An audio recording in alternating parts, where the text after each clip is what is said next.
Hello and welcome back to another YouTube video on my YouTube channel. Okay, so basically I recorded a video that was the best books I have read so far in 2025 at like the halfway point stage, which was like sometime in June or like 2 or 3 weeks ago. I don't know. Where are we in the world? I don't know. Either way, the whole thing didn't have any audio, so I'm now re-recording this. So the entire thing you're about to watch is me doing a re-record. But anyway, let me give some context. So basically, as I said, we are now quite heavily over halfway through 2025. And what I like to do at this stage is just have a look back and see what were the best books I read in 2025 to let you know, okay, maybe you're in the back half of 2025 and you're thinking, okay, what else is there to read this year? There are some books that I thought were absolutely fantastic. Now, I don't know if any of these books came out in 2025. In fact, I'm pretty certain none of them did. In fact, one of them came out like 150 years ago, but either way, still good books. Either way, you should still read them for all different reasons. So let's get into them. There are, what are there? Well, there are 6 books, though technically 2 I'm going to talk about at the same time because they're by the same author. I just love both of them so much I couldn't decipher which one was better. Either way, let's get into it. There's 6 books that I think are the best books I've read in 2025 so far.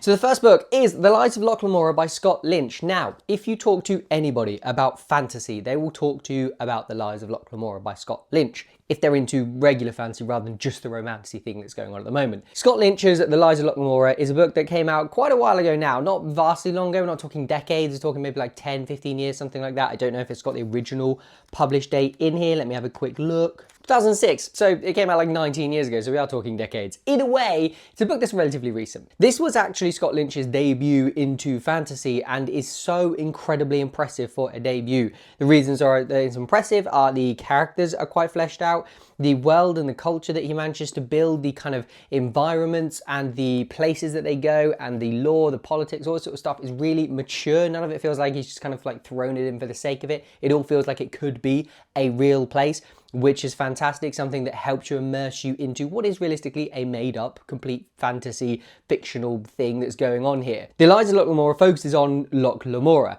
There are essentially 2 stories going on in here. One is of Locke Lamora's past when he was younger, getting into the Gentleman's Bastards, which is the group of thieves that he is now a part of. Him as a young boy, he is already a thief and then he gets taken away and he becomes part of this group, and him learning to grow up, him learning to accept different people, this sort of thing. Then there's the modern day story, which I honestly didn't find quite as interesting. It's just about him going through, it is quite expansive, but essentially robbing and trying to get himself embroiled up with quite some powerful people to pull off a massive heist. That bit's okay. That bit I'd probably give like a 6 or a 7 out of 10. But the backstory was really interesting. And that was the bit that got me like kind of invested in the book more than anything else. I like stories about people building up into where they are and where they've got to. And this does a fantastic job of that. Now, this is within the grim dark fantasy genre. If you don't know what that means, basically grim dark means there's some swearing, there is some dark humor, there is a lot of kind of laid back humor that you would suggest is maybe not appropriate. There is a lot of like blood and there is a lot of gruesome bits and elements and some things that are quite grim, dark. That's why it's called grimdark. And it's probably my favorite type of fantasy because it's just very gritty. It doesn't try to do like airy fairy, all this sort of stuff. It's very grounded. Everybody's kind of a bit dirty. Things are a bit grim. Everybody here isn't particularly rich and poor. And, you know, it's not like, I don't know, airy fairy, clean fantasy, kind of, I don't know, high level elf stuff. It's not that. It's very much just these are normal people, but in a kind of a fancy setting where things that can't happen in real life happen in this because it's fancy. Does that make sense? I don't know if it does. Either way, such a great book. I've loved this. I know there is more books. I don't know if it's a trilogy, if there's more. I'm not too sure. I've not heard about the sequels. I don't know if that means they're not as good. I don't know. I do at some point want to pick them up because this was fantastic. That's The Lies of Lamora by Lynch, and that's the first book on this list. Now, just so you know, this list isn't in order. This isn't going from worst to best. This is completely random. I've just picked out the books that I think were the best I've read so far this year, popped them down on my desk in front of me, and I'll be picking them up, basically the order in which I took them off my bookshelf. But this is the first one that I chose to pick. So we've had fantasy and we've gone straight into a classic. If you want to discuss my kind of broad range of reading, this is probably a great example. The Adventures of Huckleberry Finn by Mark Twain. Now, the reason I picked this up isn't because initially I wanted to pick up The Adventures of Huckleberry Finn. It's because one day I was sitting on Amazon and I saw that James by Percival Everett was a fantastic book. And I thought, well, I fancy a new book, I'll get that. I have a vast amount of books here. I don't know why I thought that, but either way, I picked it up. But then everybody was saying, oh, you can't read that until you've read The Adventures of Huckleberry Finn to understand who James/Jim is. Thus, picked this up, read it, really enjoyed it. Now, this is a classic in that it was written in like the 1800s. It was written in Southern America, not South America, Southern America, and it does read like that. There's a lot of twang to a lot of the speech, a lot of, you know, in Harry Potter, how Hagrid has the apostrophes in the words to help you understand that he has an accent, he has a dialect. That very much happens in this, but it gets so strong that you kind of have to read it out loud to understand phonetically what is going on. That for me was a little bit jarring at the start. However, what I did is I went onto Audible and I was about to get a just regular audiobook version of it, but there's actually an Elijah Woods who plays Frodo in Lord of the Rings' version of him reading it, and he does a fantastic job of reading out the accents. So that, and it's free, so I would highly recommend that if you struggle with the kind of initial reading of it. But generally, The Adventures of Huckleberry Finn, I think, is technically a sequel to The Adventures of Tom Sawyer, who is a friend of Huckleberry Finn. They've done some stuff, and now Huckleberry Finn wants to run away from his dad. And at the same time, Jim, who is a slave, a back slave back in the 1800s, I don't think he's a slave of Huckleberry, he's a slave of another family, but they both run away, not together initially, but then find each other and eventually kind of end up going on a journey together. And it's about this kind of story of friendship and of understanding. And I think of education. I think people thought black people were genuinely different to white people back then. And it's Huckleberry's education of no, they're not. There's a lot of that in here. There's a lot of friendship. This kind of the things you study in English about people understanding different people to be very similar to themselves, and that is what this book is about, and it's so heartwarming. This was originally, I think, written in kind of newspaper clippings, so the idea was that the little sections were written for a newspaper, and then at some point they've been joined together to make one book, and it does sometimes feel a little bit like that. You have kind of like a big adventure moment goes on and then kind of ends, and then in the next chapter there's another big adventure moment, this sort of stuff. So it does feel like loads of little individual stories, because they do progress from one place to another, but you can understand how that makes sense. So that's a thing. This book was really good, really enjoyed it. Surprised me, because sometimes I feel like with classics, they're just classics because when they were written, and I feel like they're classics because of what they did to the publishing industry or something like that. But this is actually a really good book. Yes, it's tricky to understand. Yes, it's tricky to read. Is the language that brilliant? No. But was it just a great story, a great fun time? Is there a lot of lessons to be learned? Does it make you feel warm and fuzzy? Yes. All of that's in here. Yeah, that's The Adventures of Huckleberry Finn by Mark Twain, my second book on the best books I've read so far in 2025. A completely different era. We are now going into sci-fi, fantasy, I don't know, lit RPG. That is the genre that this falls in, and is actually my first lit RPG book I've ever read. If you don't know what lit RPG stands for, it's literature. RPG is role-playing game. So in a role-playing game, you essentially have two different sorts of role-playing game, essentially the same sort of thing. One is just digital, one is in person. You have the role-playing game digitally, which is what people do on their video games. They play as another character. You often can design them. You give them skills and traits, and they have an inventory, and they level up, and they develop as you go along, and they get new outfits and all sorts of stuff. So that's kind of what happens there, there's quests, that sort of thing. This is very much that. The other type of RPG is the same thing, but in real life. So there is a human being reading out a story. There's a group of people sat around a table. They are each a character, and it essentially says you come across like a room. What do you decide to do? You make a decision.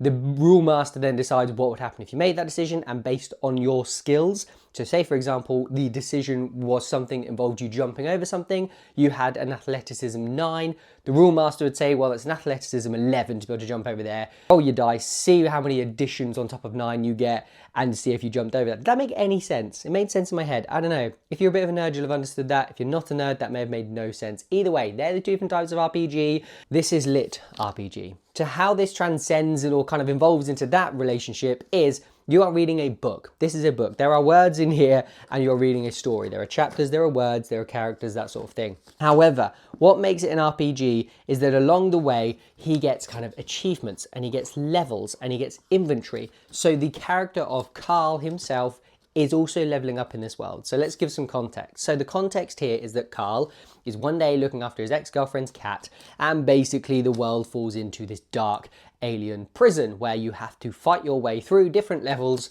for a show, essentially, and that's a really interesting aspect of it.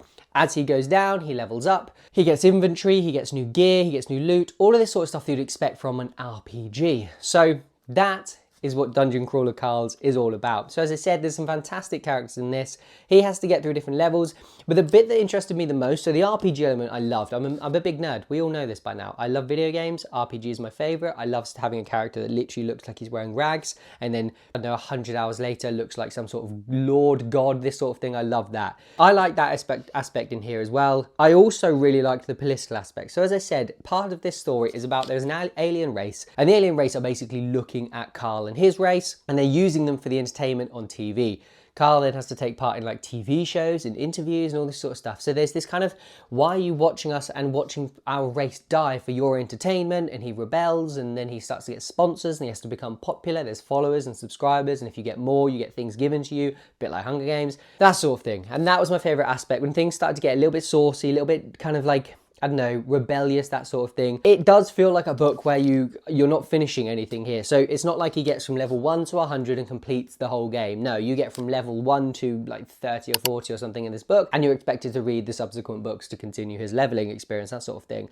My questions would be, what can happen in the following books? Does the novelty of the RPG wear off, or do we get new RPG elements to it? Also, does the story become interesting enough that the RPG elements aren't that important anymore? Because for me, the reason I really started enjoying this was because I was like, level 1, you got this, level 2, you got that. And I was like, that's cool.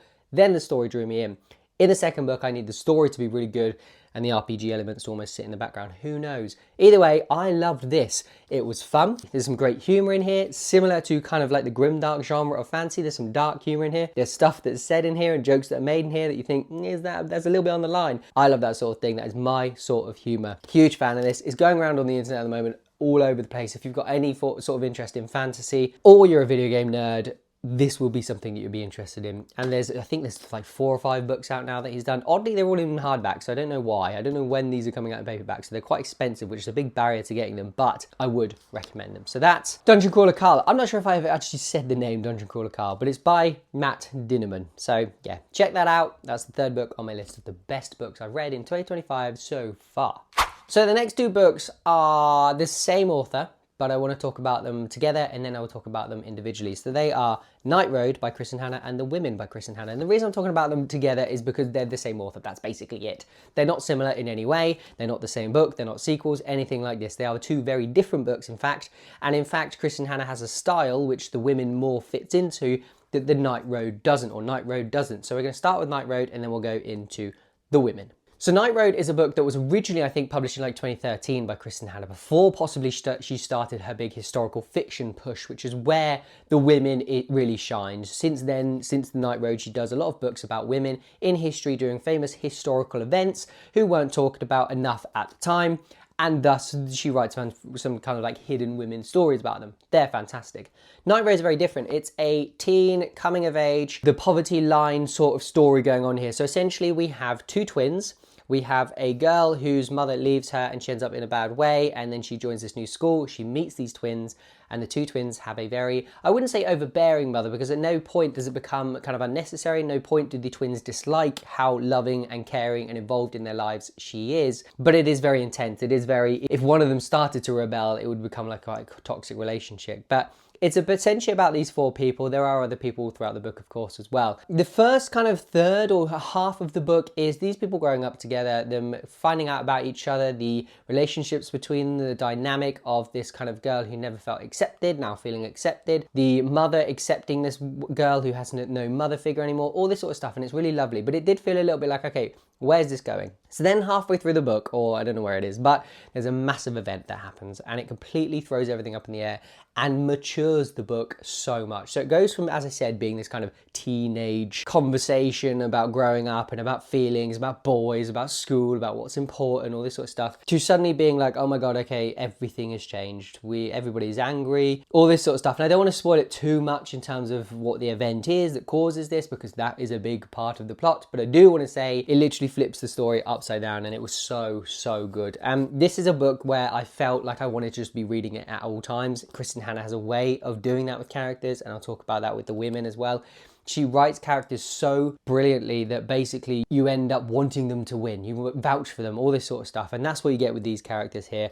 I was listening to an audiobook, and this is a book that I was listening to an audiobook. I didn't finish it on my car journey home. So I literally walked in the door, picked up the book and finished the book. sat down. And yes, I'm a big reader. Yes, I have a booktube all about reading, but I don't actually sit down and read physical books too often because that's not my style. I'm an audiobook listener 99% of the time. I do love to sit down and read, but it's not my idea of relaxation. Too much brain power going on there when it involves reading. I don't have the concentration ability to sit down and read pages.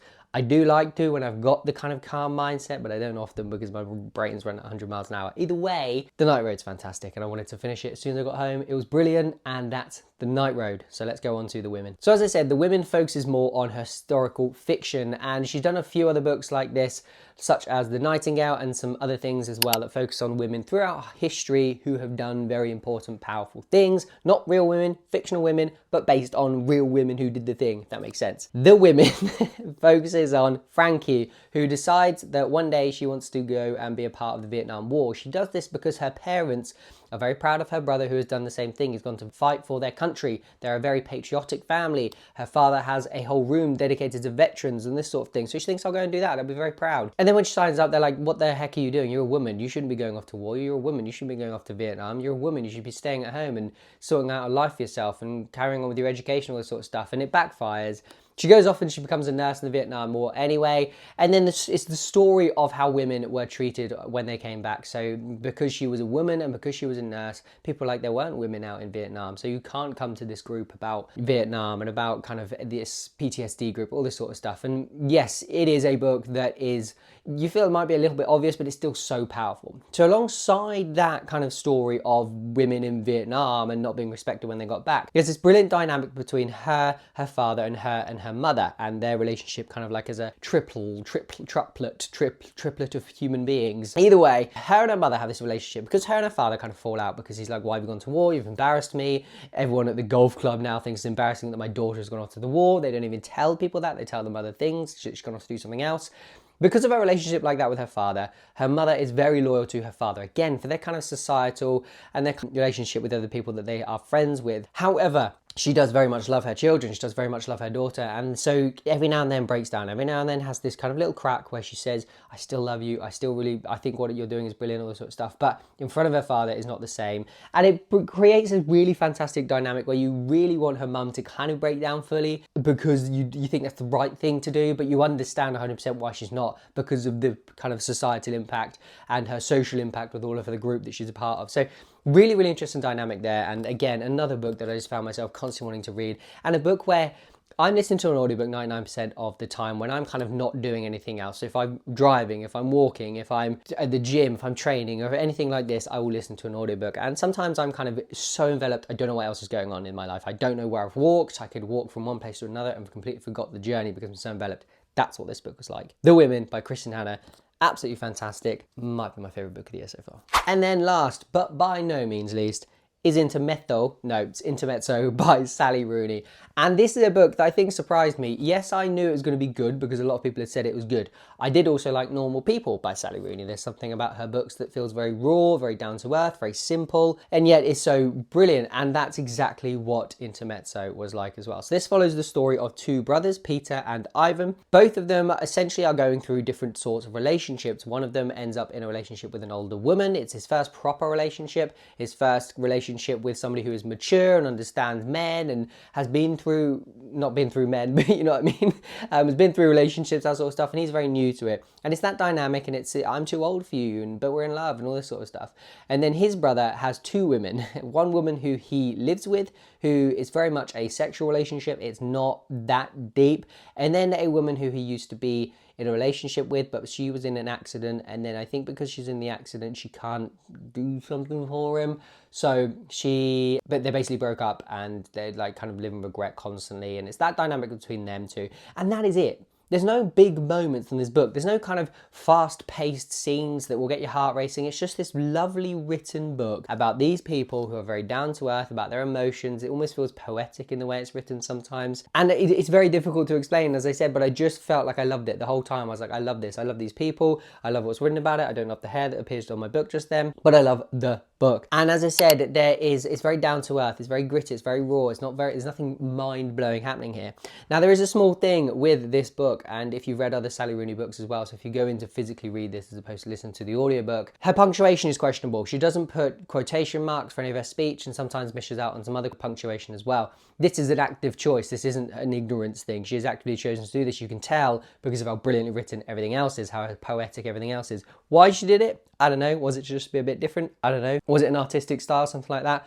I don't know. Either way, you do get used to it. You start to realize quite quickly when people are speaking. The way she writes allows you to do that. The way she writes allows you to quickly pick up when people are speaking. So it shouldn't jar you too much, but I do know some people that couldn't finish it because they couldn't properly start it because they're like, well, when are people speaking? All this sort of stuff. So if that's a big thing for you, be aware of it before you go into it. So yeah, but either way, Intermezzo by Sally Rooney is definitely worth your time. If you can't physically read it, maybe try the audiobook or something like that. And that's my final book on this list of the best books I've read so far in 2025. So let's have a quick recap of all the books.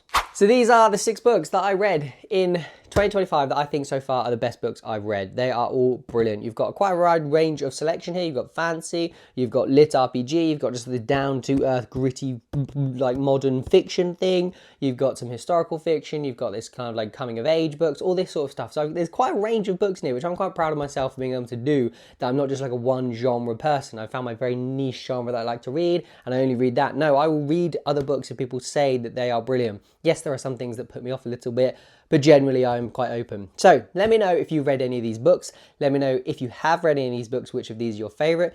Let me know if you disagree with any of my opinions. I'm always happy to hear disagreed opinions with. Be nice, say them constructive criticisms. Don't be mean, no one needs to be mean. It's 2025, come on, grow up. Either way, drop a like, drop a comment, and if I don't see you in the next video, subscribe, and then thank you for watching, and goodbye.